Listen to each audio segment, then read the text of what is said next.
Sarah, we met a couple of weeks ago to discuss what is the topic leaders should focus on. And it took no time for you to say we should concentrate on talking trust. Why is that? First of all, I'm so glad we connected, and we connected through our dear friend Anthony. And so, shout out to Anthony here. Okay, so yes, 2025 is the year of trust. That's sort of my theory and working focus and intention with the people that I work with. I come from this clinical background. All of my training and a big majority of my career to this point was like sort of a traditional therapist, right? I'm a licensed psychologist. And when you're in that training, it takes you no time to realize the role that trust plays inside of just the human process. Take it out of organizations, just trust inside of the human bonding and attachment process. And then, so once you know and see and live that experience therapeutically, and you see how much this concept of trust, which is really like a summit unto itself. And so as I matured inside my practice and got more and more interested and sort of landed in this role where I'm inside teams and organizations, I found there was no difference. That same process was unfolding inside of organizations and teams, and with, exponential outcomes, because there's so many moving pieces inside of organizations. So once I saw that, it became clear to me that to effectively work with leaders in the psychology of leadership, they had to start to understand the principles of how we develop and create trust.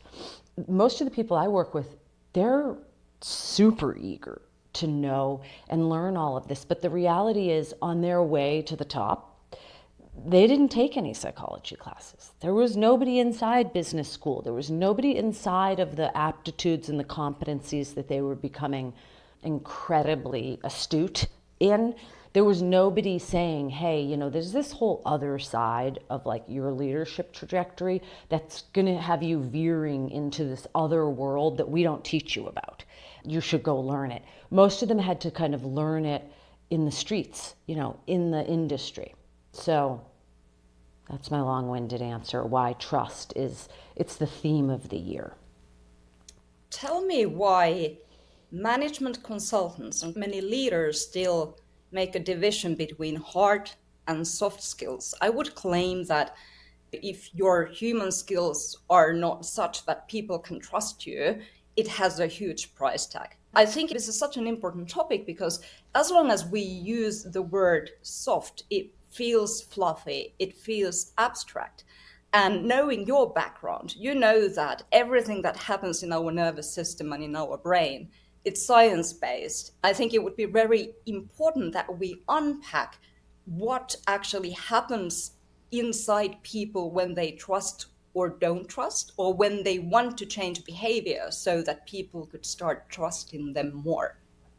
Yeah, I love there's so many things, there's so many threads. So first of all, for people listening, the emphasis on nervous system, that trust isn't like a transactional thing. You sort of arrive at it and like, oh, phew, we're sort of done with that. Now we've crossed that off our initiative.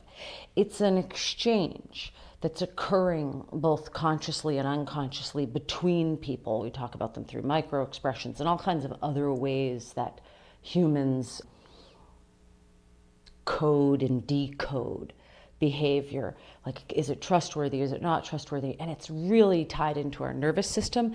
It's inside of our alert system, our sense of fear and safety, control, surrender. These are all resistance, willingness, motivation is deeply tied to the trust systems inside of our brain. And so the fact that you're highlighting that this is a nervous system based process, and these tentacles run super deep for us, right? So, that's all the evidence I need that the discussion about soft or hard science, it's just not a battle I'm invested in, right? I just never saw it that way because I see and understand the interconnectedness between our mind, our brain, and our body. endless fountains of research that show how important it is. And the way that we measure it is through outcomes, right? So like engagement, turnover, happiness, contentment, like, all the reviews that people do, we're sort of pulling on these threads that are related to trust. It's how trust shows up in our behavior. So, I'm technically a product of a soft science, but the soft science provides pretty tangible returns. So once a leader sees that, once they experience it, that discussion is typically over.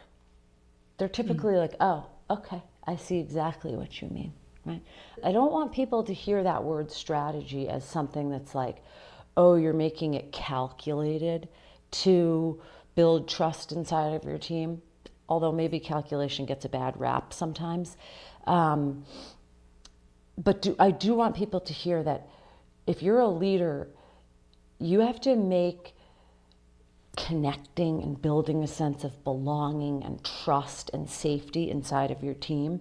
It has to become a strategic intention, just like marketing is, just like other initiatives that you have that are very intentionally designed and invested in.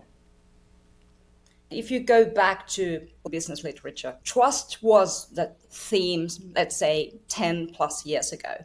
Now everybody is talking about psychological safety. And I think it's very interesting to kind of try to understand what is the relationship of these two concepts and how they relate to each other, which is bigger and which is actually a sub concept to the bigger concept. Yeah, it's such a great question. I want to hear your thoughts on this as well. That's such a great question. I think the way I see it is that for psychological safety is kind of one of my favorite topics. I think it's both understood and maybe not fully understood. And there's a couple of interesting things we can pull apart in there. But to get to the kind of crux of that initial question, which is where is trust nestled inside of psych safety, or is psych safety a product of trust, right? And I would say it's probably bi-directional. And I do think that trust is an ingredient inside, it's a necessary starter ingredient inside of environments and cultures that foster a sense of psychological safety. How do you feel about that before we pick apart psych safety as a concept? Nobody can argue that feeling safe wouldn't be important, but I think there are great dangers for misinterpretations.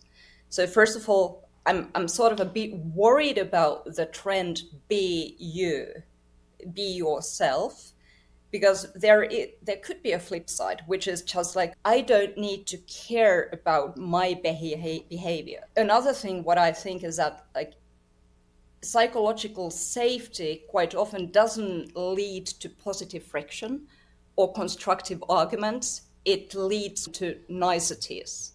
Whereas if you truly trust people, you are willing to speak up your mind politely. You are willing to challenge their thoughts and assumptions. You are willing to say, well, maybe this is not working. So I think that the sort of the constructive side of trust, which really moves things forward, can be underestimated if we focus too much on safety and everybody feeling good. I totally agree. I'm so glad that's what you zoned in on, because it like perfectly segues. Like I do think something, if people are interested in this concept of psychological safety, I suggest that they sort of just Google psychological safety, and this was no pun intended, and then Google Aristotle, right? Project Aristotle. And this is kind of what, at least over here in America in the mid 2000s, 2010, kind of went viral about psych safety. And what you're saying is so true, is that what got really amplified is the word safety. And it's true that we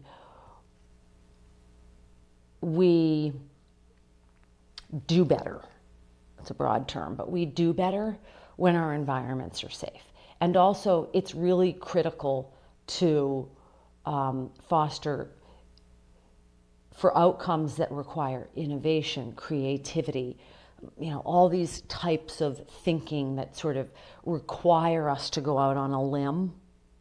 That's not possible without this concept of psych safety. But what you're saying is so true, because inside the literature, again, when we really peel the hood back on the research, substantial research going all the way back to the 40s, 50s, 60s, and 70s on psych safety, there's 4 stages of it, right? And the first 2 are kind of all about the niceties of getting along, right?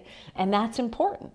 But the 3rd and the 4th stage are actually about being able to speak up, and the highest achievement inside of the psych safety phases is stage 4, where there's healthy dissent and friction and conflict. And so I do think an unfortunate byproduct of psych safety sort of having its 15 minutes of fame is that we really focused on safety. And we didn't fully talk about what safety really looks like when you get under the hood of its psychological mechanisms. And it turns out that one of the key features inside of the most safe environments is that you have high levels of intellectual friction, but very low levels of social friction. And this Goldilocks, this spot right in the middle between too much friction and not enough, there's magic for teams. There's group flow, there's tons of connection. This is sort of where a lot of that wordless exchange of trust occurs. Trust can be built in the great times. It really can. You can build trust in winning. You can lead people to great success and build trust. But first of all, along the road to great success, if you really double click in on the journey of it, most of it's spent inside iterations of failure, right? And you sort of keep going. But inside those pockets of failure or friction or difficulty, building trust can explode exponentially. So what do I mean by that? Well, inside the human system of decoding trust or non-trust, right? Trust or distrust, which is all pretty much happening unconsciously, and that's a whole summit unto itself. But inside of that whole process, we are constantly assessing somebody's consistency, their transparency, all these micro components of trust that are super important to us building a heuristic on whether or not we trust somebody. And by the way, once that heuristic is set, it's very hard to shift. To take someone from not trusting you to trusting you is a big leap. You're better off maintaining an environment that has trust, because once you lose it, it's super hard to get it back on the rails. But inside of that whole little people trying to decode, is this person trustworthy or not trustworthy?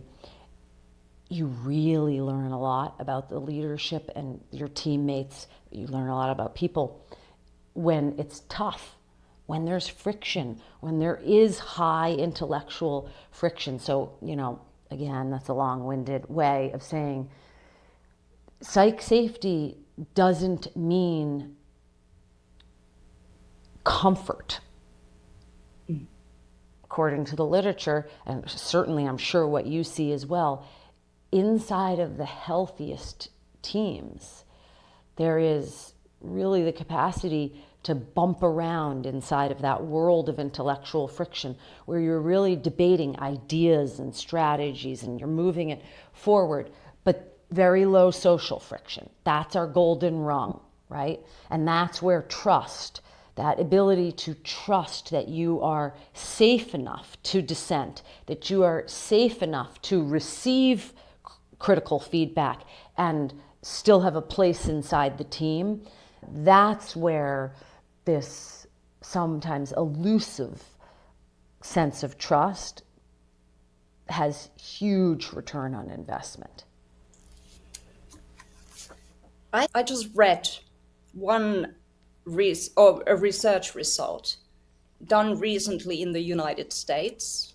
They wanted to understand what is the correlation between trust and high performance. And they also wanted to understand whether teams believe that they have high levels of trust, whether they can trust each other. This must be And there were sobering. two questions. The first one was, do you believe that you work effectively? In my head, it means effective is, do we do relevant things efficiently? Then there was another question. So there was a sort of inherent assumption that if you do believe that there is trust, you are also outperforming other teams within your industry who experience lower level of trust.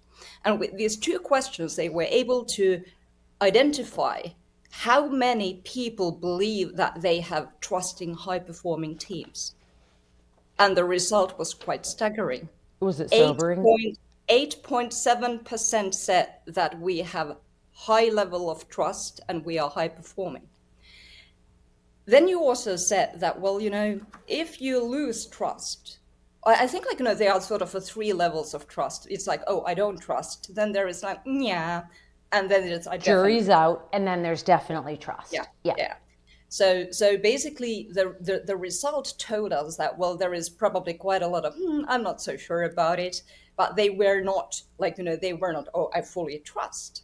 Now the question is, if there is yeah kind of trust or low levels of trust, and you said that it's very hard to pivot people's minds, hearts and minds, from not trusting to trusting.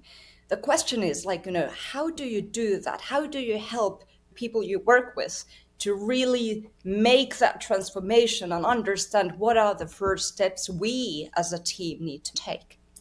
Yeah, such a good question. So I'm always glad when the discussion shifts to like, okay, so what do we do? Because the truth, what I have found inside my time in this world is that the the things you can do are fairly fundamental.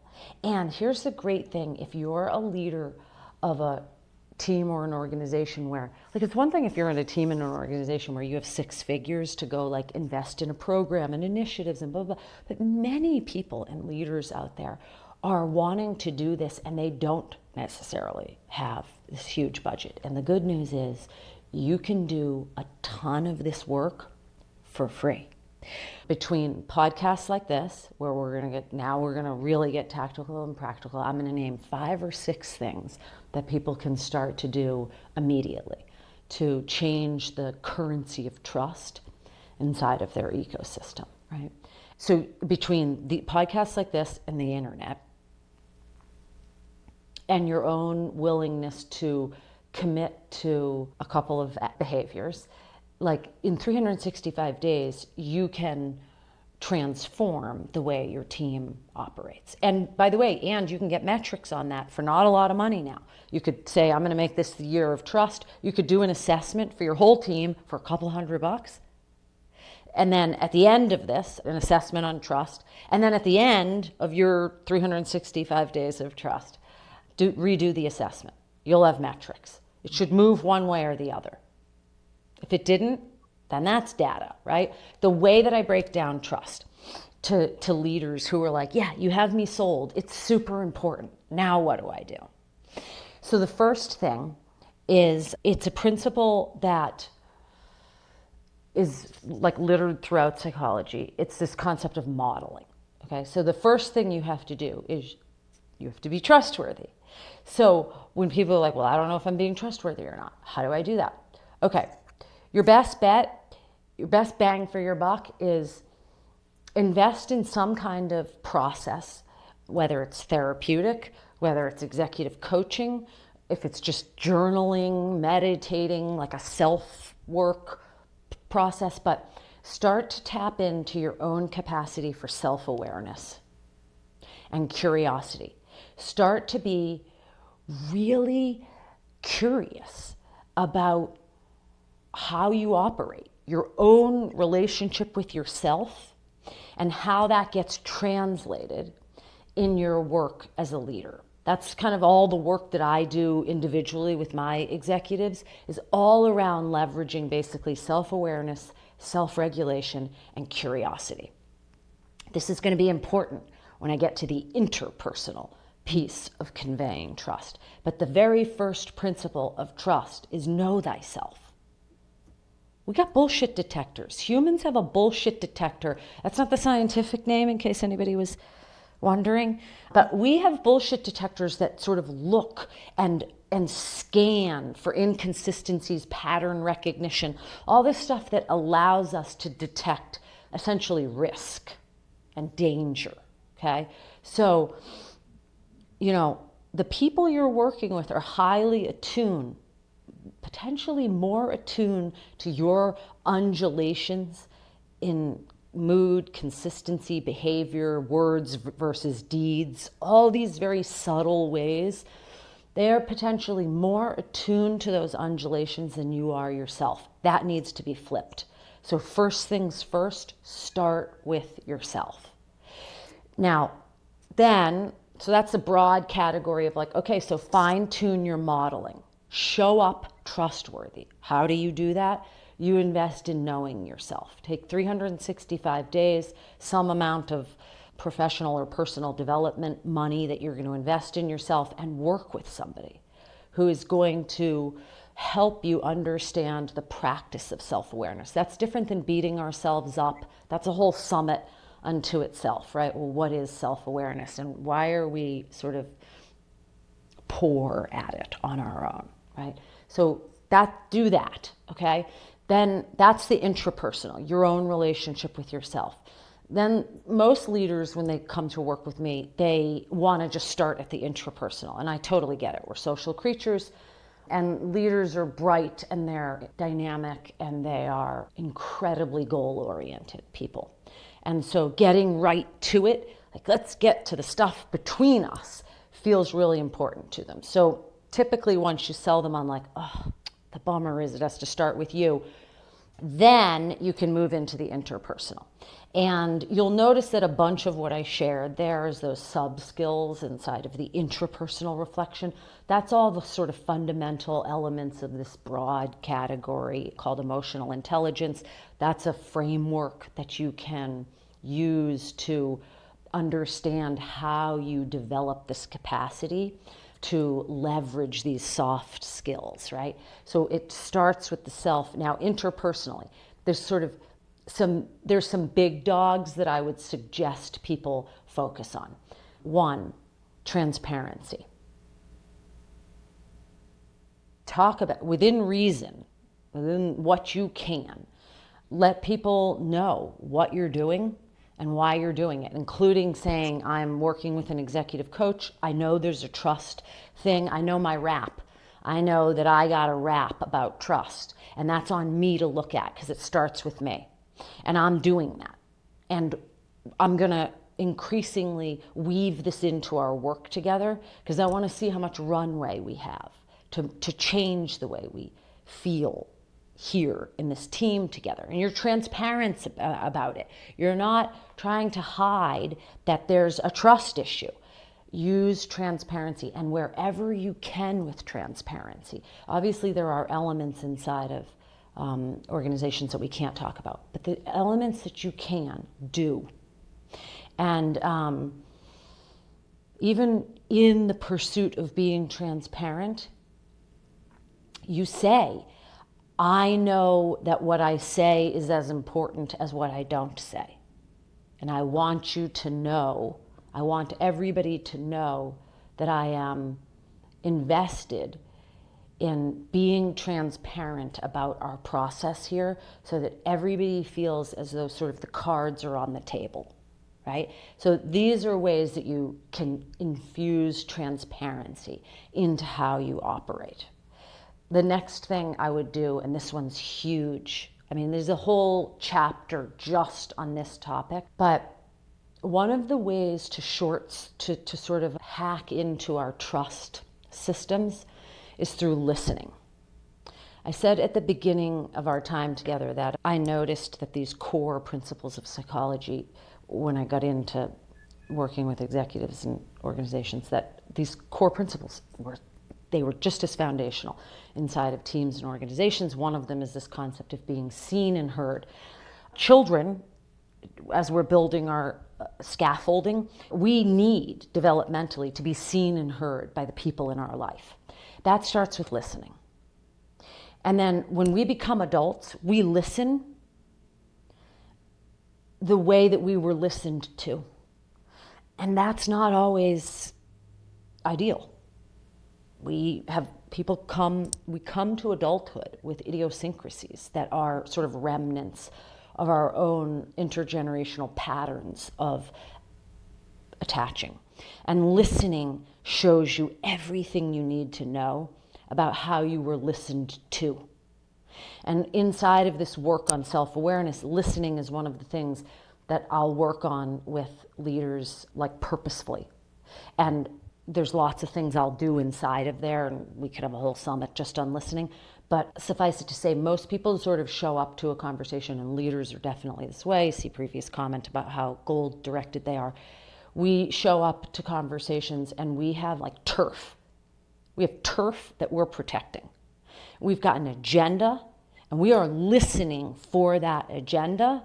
And there's a very different skill that you learn when you're in the therapeutic world, a very different set of skills. And you really, the primary thing you learn to do is to listen totally differently to the words coming out of people's mouths and what is not coming out of their mouths. So when you teach leaders how to listen differently, you give them a superpower that is soft, I suppose, but its returns are not. And people feel it immediately, and I'm using feel purposely. They don't know it, they feel it. They feel listened to because of this primary psychological thing we need called being seen and heard. These are psychological concepts that have lots of literature. Anybody can just Google being seen and heard, and the titans of developmental psychology will show up with the theory on why this is so critical for us. Listening does this. So just take 6 months and work with somebody on, first of all, understanding how you currently listen, and then be very strategic about the things you're going to change. And if you're thinking to yourself, like, well, listening is so big and theoretical, like, can't she break it down a little bit more? I'll say this. Start paying attention to the questions you ask. Good listeners ask great questions. They have a direct relationship with one another, and the quality of your questions changes the way somebody experienced the exchange with you. I can't help asking one thing, because you said that it's one thing to listen what people say, and we do know that when it comes to the organizational culture, the unspeakables, what is not said, and the sacred cows are actually the most important ones. And unless you are willing and trusting to talk about them, trust actually is very hard to establish. How do you uncover the sacred cows in a way that the unspeakable, they become just facts that can be dealt with? Totally, yeah. Again, see previous comment about good questions. Such a great question. So a little bit of a chicken and an egg, I think, because here's the reality. I think as you work on the substructures of trust that you, the leader, are responsible for fostering, like the buck stops with you, right? So as you work on those substructures, I find often the sacred cows become not so sacred. And also inside of teams, it's really important to know, I ask every leader I work with, I say, tell me about the team you're leading. And usually I get like stats, and that's not what I'm looking for, although that's helpful. I'm trying to understand how well that person knows their team. Who do you have on your team? And what I've found is that teams have constellation of sort of players, healthy teams, and diversity of players is key. And so inside really healthy ecosystems, there's usually one or more people who are kind of the rebel. They're sort of there to unconsciously to kick shit up because it has to be kicked up to be talked about and looked at inside of really healthy ecosystems. And so oftentimes what I tell leaders is don't worry about the sacred cows. Once we foster trust intentionally with, truth behind it. This isn't transactional. I'm not interested in you pretending to be trustworthy. And then when you get trust, stop being trustworthy. It's about, that's why it starts with you, transforming how you convey trust and who you are, right? And then trust becomes a byproduct of that. And when you do, a healthy ecosystem will often have in place the characters that will bring up the sacred cows. Okay. And when they don't, because are there ecosystems where you as the leader are that person? Sure, there is. And then you bring it up just the way you would any difficult dialogue. And again, you see previous comment about use transparency. You say, I'm going to bring something up. It's an elephant in the room. I want to have a conversation about it. Probably conversations, plural, right? And you bring it up and you make space for, there's going to be ruptures inside, any dynamic. There's sort of rupture and repair. Rupture is when we can feel the heat turn up and we're like, ooh, there's some friction here and there's different sides of the story. And oh my gosh, they just mentioned this thing. That's like where all the rupture happens. And then there's repair. And what do we mean by repair? Well, people might have strong feelings about it. Okay, that's when I said previously that like inside friction is where a lot of trust is built. So, you bring up a hot topic, people have strong reactions to it. You as the leader have to, this is where the nervous system comes into play. This is why self-awareness and self-regulation are sort of tagged together. But you have to have the self-awareness of like, ooh, I can feel the heat turning up. And like, ooh, I have all my own stuff that's going on related to this, but I have to stay here and I have to co-regulate. This is another developmental psychology term that's completely true inside of organizations because humans are the heartbeat of organizations.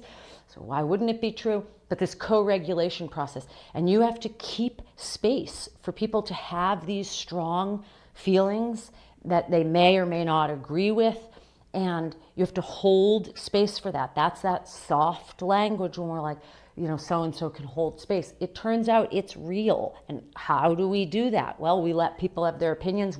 By the way, we keep using transparency when somebody has strong feelings. You say, I know it takes a lot of courage to say what you just said after what I just said. So first of all, thank you, because that's a gift. What is unspoken is more corrosive often than what is spoken. Mm-hmm.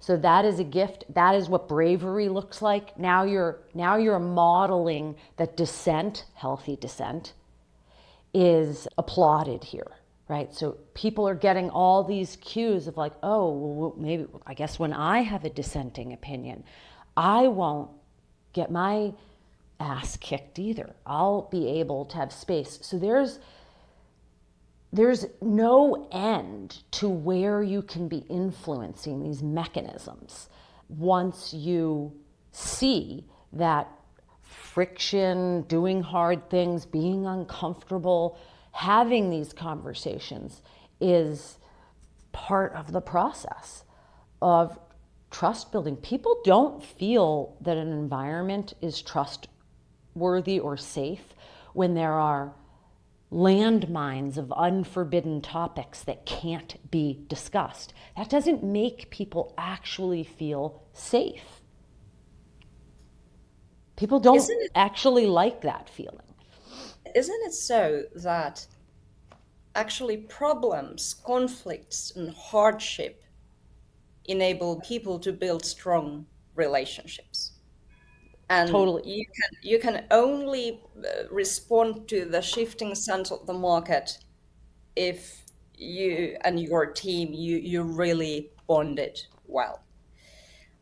And I think it's really interesting what you say there is that teams should drive themselves into situations where friction, like arguments, disagreements take place, because they don't become a team unless things like that happen. I am saying that with a caveat that Yeah. rewind to the previous section where we talked about the tactical and the practical. And the key is, as a leader, you have to first do the work yourself. Like sometimes I'll work with leaders and they'll be like, I'll have the first like inquiry session. They'll be like, great, I want this for my team. And I'm always like, what do you mean? And they're like, I want to bring this to the team. Like, let's set up workshops and initiatives and let's roll this out. And I'm like, no, it doesn't work that way. Let's you and me start. Let's start small. You don't got to put 6 figures into this. You got to put a bunch of hours and time. This isn't about money, right? So first is invest in making sure that you yourself have done the work to be trustworthy, that those micro expressions, that you have consistency, that you are able, you've done your own work. Because sometimes, if you have an environment that's volatile or unsafe, or to go back to the way the literature describes it, let's say you have a current environment where it's actually has tons of social friction and not a lot of intellectual friction, then you're going to compound your organizational problems if you haven't laid that foundation. So when that foundation is set, yes, the work inside the teams is to become anti-fragile. And environments that have to bob and weave and tiptoe around sacred cows and eggshells, and we just become very fragile, and we need a very particular environment in order to feel okay, right? And what we really want to train ourselves to is to be anti-fragile, to be able to sort of be knocked around. And it is true, another fundamental thing that you said that I think is really worth people seeing, that the same principle you said about basically like it's sort of inside the hard times that we build this resiliency and this adaptability and this flexibility. Those are the features inside of anti-fragile systems, right? And it's true that we do. And it's also true, like if you think immunologically, the body builds resiliency the same way. It's through exposure to friction and agitation, right? Same thing. That's the mechanism through which exercise has proven to be one of the only things everybody can agree on that's good for you, right? It actually breaks you down muscularly and all those things before it has its additive and reparative mechanism. And interpersonal friction, when when we have safe environments where it can be that intellectual friction, it's hard, it's tough. So is failure, times when our team is really struggling with an outcome. They're in the process of a hard outcome. Those are really, really hard times, and they're, emotionally and psychologically expensive.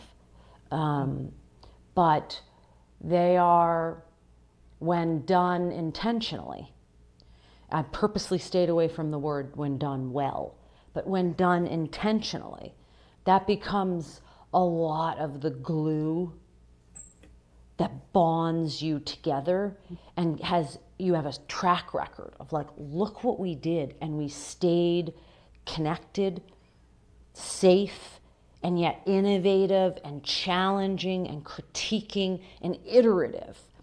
And that's a part of the human capacity, whether it's in love and partnership, in business, in creation, that is life affirming.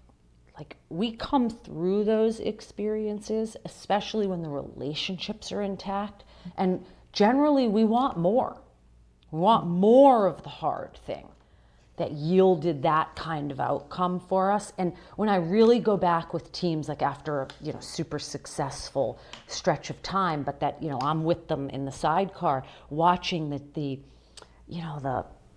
how hard they work interpersonally, intrapersonally, then on all the business stuff, how hard they work. So you see all the struggle along the way. And often I'll say sort of like, what was the biggest accomplishment?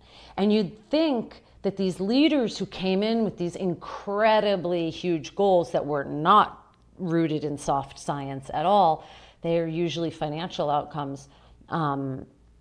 You would think they would say, like, well, reaching our goal, right? But really what most of them in the end say is like that my team stayed connected, that we believed in each other, that we trusted each other, that we supported each other, that we're stronger at the outcome. And the financial gains become second or third place on the podium by a long shot, by the way. I have to basically often say, like, hey, what about those hard goals in terms of like the financial goals that you had? And they're like, oh yeah, that matters too, But really that accomplishment, it's it's literally priceless. And it's what so many leaders who want to do more than just financially succeed, they want to be a great leader, it is sort of that golden rung that they're chasing. Okay, so let's go back. You said self-awareness, number one. The truth is that it's very, very hard to know yourself, and it takes a hard work. So actually, the gap between thinking I'm self-aware and the true self-awareness, it's quite It's often huge. it's huge. Then you said that there has to be trustworthiness, role modeling, there has to be transparency, there has to be listening. What else needs to be in place, or are those like the core ingredients so that you can start building a team and a culture where the trust thrives and like moves the business forward? The reason why I'm asking this is that businesses exist for the sake of business outcomes. And in order to deliver business outcomes, you have things like problem solving, decision making.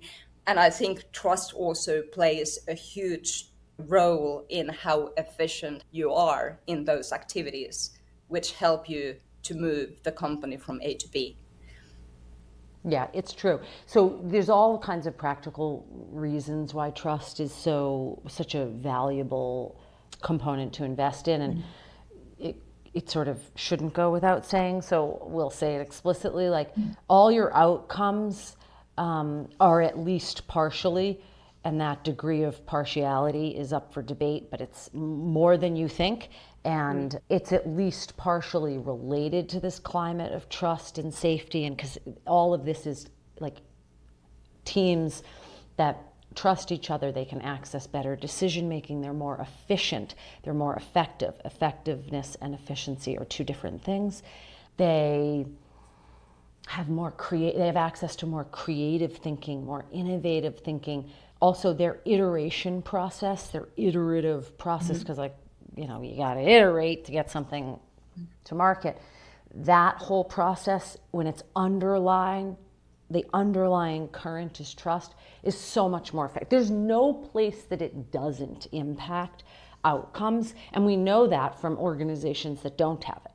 Their outcomes are drastically changed because of that. And the same is true on the other side. So there's a few other things that I think like you could start making intentional immediately, right? And I'm always trying to think of the free ones. Like if you have a lot of money and you want to invest in this, you can call any one of the people like us, right? But I'm always trying to think like, well, what could I tell people that they could just start to go do now and set up their own? Your teams are a living, breathing experiment. That's what they are. They're a living, breathing entity. And you can touch it and tweak certain things in yourself, and you'll see, and more importantly, you'll feel the sort of ricochet of those changes quite quickly. Humans respond like in nanoseconds of dynamics changing. And if you don't if you're like, is that necessarily true? If you're a parent and you've had one child and then you have another, before that other child even arrives earthside, the dynamic inside the family is starting to change. That's how quickly we respond to shifts inside of a team dynamic. So other things to play with. One, curiosity. It pairs well with listening, pairs well with asking good questions. So really double down on being curious. Curious about when people come forward with ideas, especially the ones that sort of hit you like, or when you're kind of, air quotes, triggered or activated, like really double down on curiosity. Come at it from a place of, how can I learn about what's going on here? Not how can I change what's going on here? How can I stop what's going on here? How can I learn? Go on a listening, asking questions, listening some more, and asking some more good questions tour. That's what you're doing. Deep curiosity. Another one, autonomy. So people, for a long time, like 50, 60, 70 years ago, we sort of thought autonomy was like something that people would, if you gave them an inch, they would take a mile. And this was really like a theory and a premise from which we built a lot of our reinforcement structures, like compensation, inside of organizations. It'll take us centuries to undo those knots that sort of bind us to really kind of outdated patterns of how humans really get reinforced. But the things you can change as a leader is the level of autonomy you give people, especially on your executive team. It conveys trust. Now, does that mean you hand them projects and money and say, good luck and I'll be back and let me know when it's done? No. But you find pockets of space where they have complete autonomy over their calendar, their projects, how they roll them out. And then when people naturally sort of fall short, you give them a long leash, they sort of take it. There's elements that are great, and then there's elements where you're like, this kind of like fell short. I gave them the autonomy and they didn't quite kind of rise to it. Again, that gives you those moments of friction where you can double down on listening, curiosity, asking a lot of questions. That's how you'll keep iterating this process where the person's like, I have freedom. I also have some containment. I have feedback. I have a safe environment where I can fail and try things. That's how growth happens. We used to call it learning. When kids are learning, when somebody's learning to walk, we don't go, they're failing. When every time they fall, they're failing. It's like, no, they're learning to walk. And falling is a natural part of learning to walk. The same iterative process in learning happens throughout the rest of our life in everything that we do. So these are ways that, giving people autonomy, finding pockets where they have the freedom to, within reason, to work autonomously, is a huge sort of statement of trust, and it also fosters trust. I am obsessed with people that are good question askers. I think it is so important. Yeah. So people will say to me like, how do I practically work on being a better question asker? Okay. So one of the easiest ways, or not the one of the easiest, one of the most fun ways to do it that I think yields great results is podcasts like this. So when you're listening to interviews and podcasts as somebody who might be curious about how do you become a better question asker, most of us listen for the answers, rightly so. There's a conversation going on and we're sort of trying to get information, right? So one of the things when you're trying to rework how you ask questions is when you listen to your favorite podcasts, don't listen for the answers anymore. Listen to the questions being asked.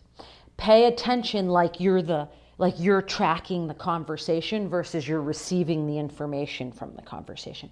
And you will start to see why and how good questions happen. And that single activity, if you do that for like 3 months, you just change how you listen to the conversations that you enjoy, and you start listening for the question asker, not for the answerer.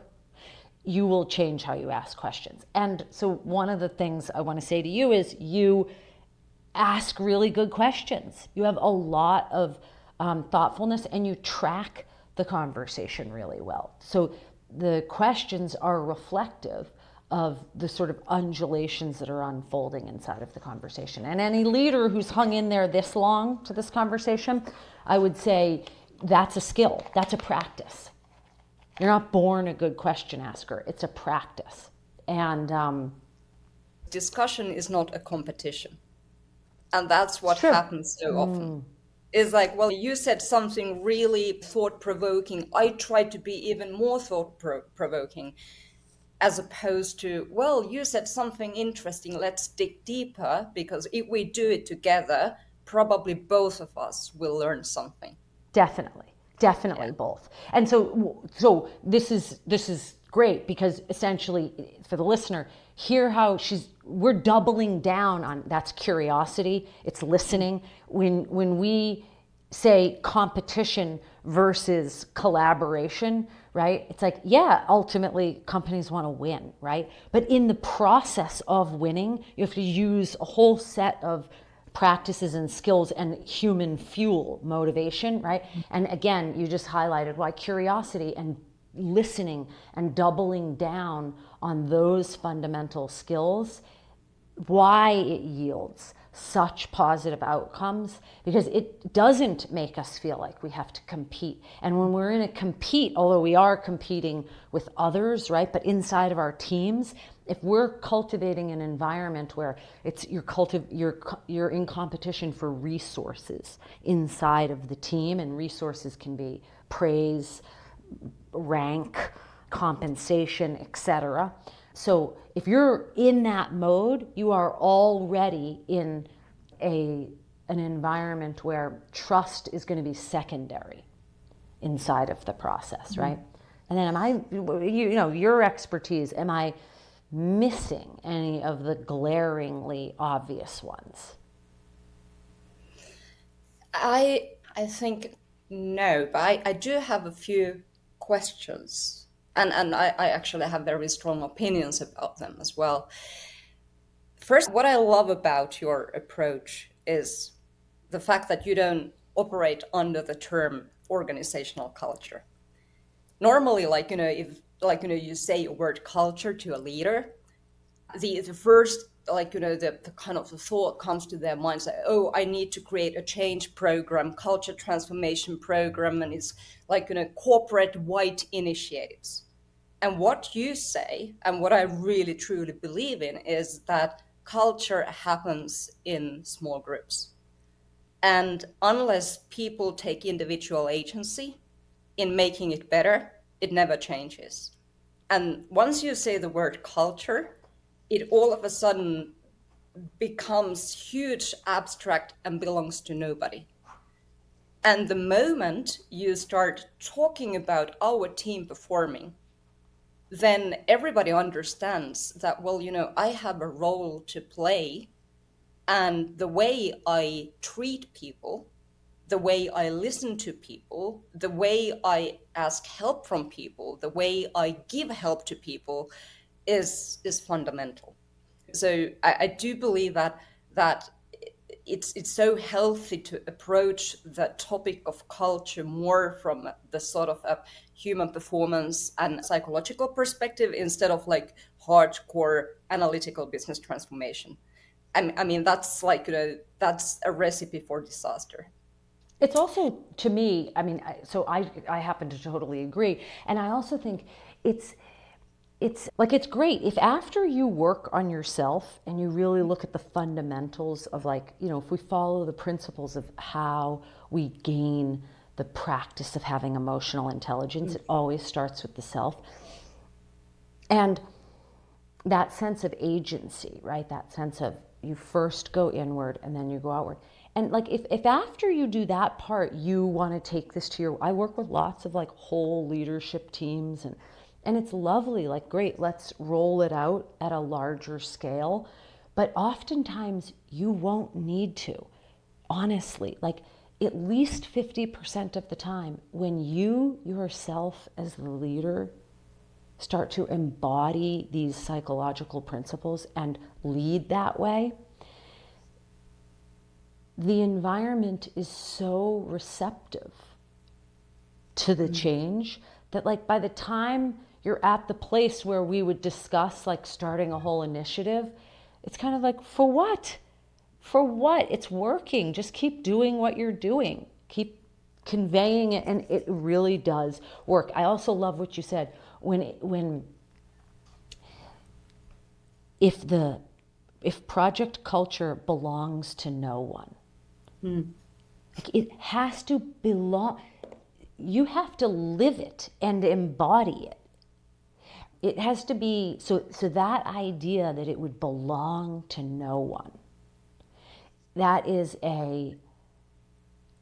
if you find yourself as a leader, if you find yourself in a place where you think to yourself, I know this culture stuff is important, I believe it, but the project we're investing in feels like it belongs to nobody, and yet it should impact everybody, pause. Likely don't do that project. That's a fiscal decision to be like, you know what, I'm going to wait and like reevaluate, because it is probably likely that that's going to be a really expensive neutral outcome. Another thing, what I really like, use the term pockets of autonomy. The way we people work, like, when there is new stimuli and our brain is not, like, let's say, wired in a way that piece of information fits with our mental models, we are supposed to not like it. What we know about how people change behaviors is that you need to trust them to make their own judgments, right? And the more you push, and pushing means top down, and pushing means also control. And it's a sign of distrusting people. So I do believe that a lot of resistance is caused by distrusting people unconsciously. That's right. Exactly. That's Yeah. right. And part of that self-awareness process is becoming aware of the unconscious limiting, self-sabotaging things that we do that we don't know we do. You are not aware of what we are not aware of. But you're also touching on something, and I know this could also be a summit, and you're probably trying to wrap this up at this point, but I will say the topic of resistance is one of my favorite things to work on with leaders. This notion of both our own resistance. Because, by the way, once you realize that you yourself have areas of resistance, you become incredibly empathetic to the pockets of resistance you see inside of other people. Also, the undercurrent of what you're saying here is that a healthy ecosystem has resistance. When you don't have anybody pushing back on you, you are screwed. You They are don't screwed. care anymore. They don't care. They do not care. They have given up. You can mistake it. I'll say to leaders all the time when they're like, "Oh, I had a unanimous support for this," and I go, "Uh-oh." And they're like, "What do you mean, uh-oh?" I'm like, "Uh-oh, this is not a very good diagnostic." Like, there should be somebody who at least has a critical thought to put out there. So resistance, both inside yourself and the resistance of others, is a whole chapter inside of good executive coaching for executives. And becoming aware of how you react and respond to resistance is super important. And also having a philosophy about how you see resistance from others is a really important piece of building an anti-fragile organization, or a mindset around trust and belonging that we're talking about here, because resistance is a sign of a healthy organizational system. Typically, are there cases where it's just contrarianism and somebody's just literally somebody or somebodies are causing issues? Sure. But the number of times that it's pathologic, resistance is pathologic, versus the number of times that it's a sign of a healthy system that wants to have healthy debate and friction, it's 10 to 1 healthy, right? And it's usually our reaction to the resistance that is where we let it get all kinds of murky. So like there's a whole, you just spend a whole 6 months, we would just be looking, among other things, but looking at your own pockets of resistance, resistance of others. And really what that lets us get to is these substructures of control versus surrender. And lots of people like to talk about control and what I can do and what I can do and what I can do. But all I can say to anybody who's listening as a leader is that you're going to learn, you're going to get more from learning where you need to surrender than where you need to control, 10 to 1 also. And when we look at resistance, and you should expect to see it and feel it when you're making changes like this, and you should applaud it. But resistance is one of these areas where you can learn a ton about yourself, how you're sort of white knuckling control, and whether or not you're able to surrender. Giving people autonomy involves a process for the leader of learning how to surrender. And those are all tied together. I have a few like real life examples, and I would like to discuss with you. Let's do it. Now, if a leader says, I've never failed in my life, what kind of behaviors does that kind of belief, or it's a self-belief, it's almost like an identity. So what kind of leadership behaviors does that type of thinking produce, and what type of trust issues it might lead to if it is a trust issue? Okay. If a leader says to me, I've never failed, I'm trying to think like how I would, because it's kind of how you receive something like that with leaders, because it is an identity. I'm basically like I'm infallible. I can't be beaten. Okay. So first of all, I might say something like, I would probably say something like, I don't think that's true. Let's get under the hood more. Let's define failure. Let's look at what that means. And then I'd probably start to think they were rather grandiose. And I might even say something like that. But what I would really try to snuggle into is, for the person that's never lost, who's never failed, I would try to snuggle into how much they have to lose. I mean, how much you must live in terror of when you will fail, because you will. If you are trying to go to the moon, there is no possibility that you won't fail. And one of the things I'm constantly looking for and talking to leaders about is how much they're baking the iterative process of failure into their success equation. Because one of the things for leaders that have never failed, there is likely the expectation that others won't fail either. And so sometimes when I'm working with somebody where it's like, okay, maybe they've never failed, I'll say, something along the lines of, well, you very likely have mere humans on your team. And most humans in the middle of the bell curve, we sort of stumble our way forward through things. That's how we learn and iterate. So the people amongst you are going to fail, and we will need to create space for that failure where perfectionism isn't crushing it. Isn't crushing innovation, creativity, risk-taking. There's tremendous risk-taking in trying to achieve our dreams.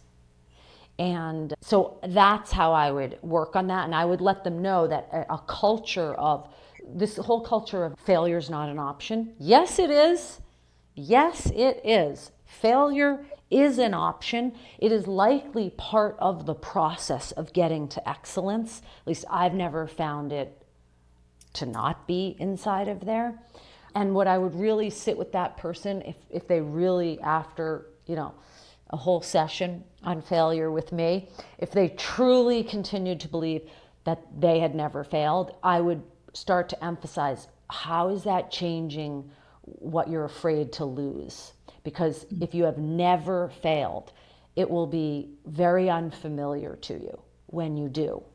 And everybody will be looking to you to stabilize the ship. Because one of the sort of principles is for really great leaders that I see consistently is when they win, they distribute that win. When they lose, they take the bulk of the responsibility. Now, in private, they go and distribute it because of the trust. They distribute it with empathy, care, consideration, intention, and they say, like, and here's all the wins. Here's where I think you, in particular, could have tightened your lens, right? Here's where I could have. First of all, start with yourself, right? That's why you take the loss and you distribute all the wins. So that's kind of how I would try to work with that person, because if you hold a conscious or unconscious cultural first principle that perfection is obtainable, you're already investing in an environment that's probably antithetical to people being able to really show up and do the risk taking that it takes to do great innovative things. And moreover, perfection leads to inaction, because you need to be sure that there are no blind spots whatsoever. So you kind of have like an analysis paralysis where you talk, you want to know more, but you are not capable of translating the knowing into doing. And because of the fear. That's on one side. On the other side, because there are people that will react that way to the conscious and unconscious demands of perfectionism. And on the other side, you'll have people for whom they will act because they're counterphobic, right? And maybe they're not as wrapped up in a perfectionism thing. So they'll do things, but the opposite will happen. All those sacred cows develop. All the things you can't talk about, because failure is not an option. They won't talk about it. They'll cover it up. They'll lack self-awareness themselves. You'll start to foster a culture that doesn't have the psychological scaffolding to do the hard, radical self-awareness needed when, you might have done something sort of sloppily, or you did something that kind of did fall short. So you'll kind of get either end of those extreme outcomes, and it's inefficient. And you got to go tend to the outliers, right? So it's a super inefficient. By the way, you're better off in that case if you know yourself. Like sometimes I'll say to people that have this belief that they've never failed. Sometimes I'll say, this is where you got to use transparency. This is where you got to say to the culture, listen, I know I have enough self-awareness now to know that I've got a perfectionism rap about myself. And I am starting to understand the pockets of stagnation and fear and reservation that's causing inside of the team. And I want you to know that I'm working on it. Okay. That alone will tell people, oh, okay. Another real life example, a leader prohibits a person to communicate real business problems for the sake of maintaining an illusion that we are doing okay. I don't know whether or not at its core it's a trust issue. We'd have to get, under the hood. It will yield trust issues. Like if it's not at its inception a trust issue, it will certainly as a byproduct, right? But you can hear in this example the fragileness, like that there's a fragileness to teams that can't practice difficult communication. Now, sometimes in this case, it really is that the person delivering the news needs to work on their bedside manner, and that's all those emotional intelligence skills that we talked about in the opening time together. So sometimes you'll find like, oh yeah, sort of that was like a little bit of like the bedside manner of an executioner. So it's like, okay, we should probably work on that, right? But sometimes it's that the ecosystem is so fragile, and there is a narrative that has to be continued, and in order to continue it. So what's wrong there is that there isn't, people are going to detect the truthfulness of that. And also, people can't improve inside of systems that won't provide them with that, intellectual friction, low social friction. So you yourself as the teammate, you can't self-improve if you aren't ever being told truthfully what needs to be improved upon. So there's stagnation at multiple levels here. There's at the leadership level, but also I bet you dollars to donuts if we went down to the level of the directors and below who aren't getting that critical feedback, that at best they're sort of disengaged. They're kind of like, yeah, I do my job, I like my job, right? But at worst, they're sort of like, my manager doesn't provide me with any leadership opportunities. My manager doesn't provide me with feedback on how to improve myself, how to grow inside the organization. And likely what will happen is they will think it's about themselves, and you'll start losing good talent, quite frankly. You'll just lose people who want the process of becoming their best self. And the thing we do 8 to 9 to 10 hours a day, which is work, is one of the biggest, other than our personal relationships, right? And if you choose to become a parent, parenthood, there's really no other place that we learn so much about ourselves. And good, talented, worthwhile teammates, they need that feedback, and they'll leave. They won't stay.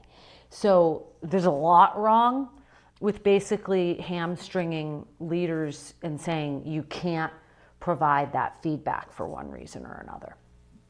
Assuming the feedback is being handled inside of a culture that promotes like being self-aware of how to say it, and like how do you frame criticism, and how do you talk about it in a way that somebody can hear it and receive it.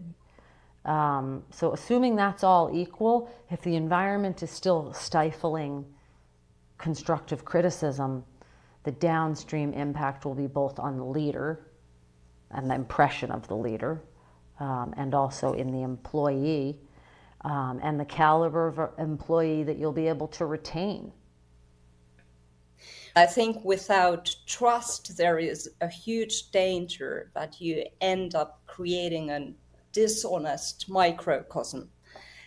And we know what happens to companies like that you just don't acknowledge what's happening externally in the field of competition, or what are your current capabilities and competencies to meet the external challenges. I mean, there are countless and countless of organizations who have failed. I think quite often what happens when you talk about trust, it's considered as something that is kind of small and stays only within teams and ensures that we are having a good time. And now what you did, you actually linked it to the survival of the organization and competitiveness of the organization by having the capabilities, whether they are cognitive or emotional capabilities, to accept and respond to external and internal realities, whether they are opportunities or whether they are problems you definitely have to talk about and fix. You totally do. It's super corrosive to leave that kind of stuff unsaid. Yeah. And to hamstring your leaders inside of a culture where they can't do what is best for the organization is, talk about autonomy. That's the ultimate cutting off autonomy.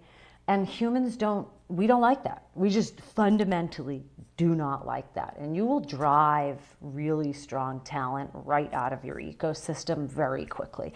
And that's unnecessary. All right, the final words. Why culture matters. Your culture matters because it's the, it's sort of the water that we're all swimming in. The thing I would want most people to leave today thinking about is that it isn't as complicated. And I would say just start really simple with yourself. Invest like 6 to 12 months in like super great coaching in this way and see where it takes you.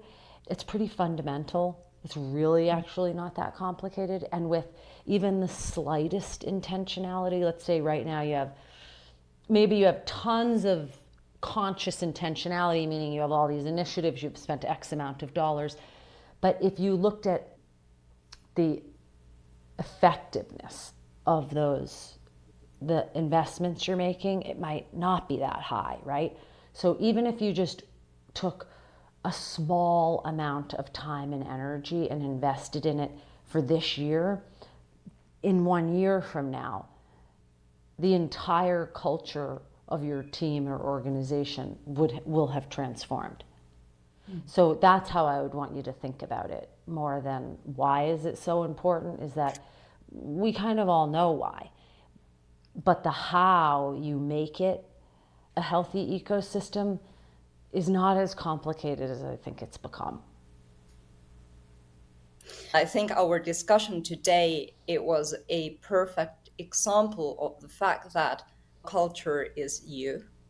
I mean, if you have an organization with 10,000 people, and you are a very tiny component within that, but at the end of the day, it's up to me and people around me to make sure that everybody can perform and enable companies to succeed and individuals to live fulfilling professional lives. It's just very well said. There's no improving upon that sentence. That should be a soundbite as well. Sarah, it was absolutely pleasure So to fun. talk to you. I must say, I learned a lot. I did too from you. So I could go on, but yes, you're right. And I'm so appreciative of the time to deeply connect because we love this kind of stuff.